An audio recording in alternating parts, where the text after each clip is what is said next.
शिवाजीराजांच्या आरमाराची सुरुवात जी झाली त्याच्या पाठीमागची एक छोटी पार्श्वभूमी आहे त्याला. आज सगळा खेळ सुरू झाला 57 साली, 1657मध्ये सुरू झाला. स्वतः औरंगजेब त्यावेळेला इथं आलेला होता. हिंदुस्थान तो बादशाह नव्हता त्यावेळेला, शहाजहान होता जिवंत.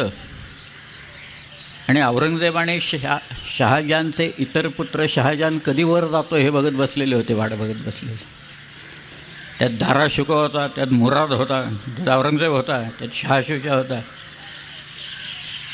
बाबासाहेबांनी, कारण बाप मेल्याखेरीज गादीवर येता येत नसे, भावांना मारल्याखेरीज गादीवर येता येत नसे.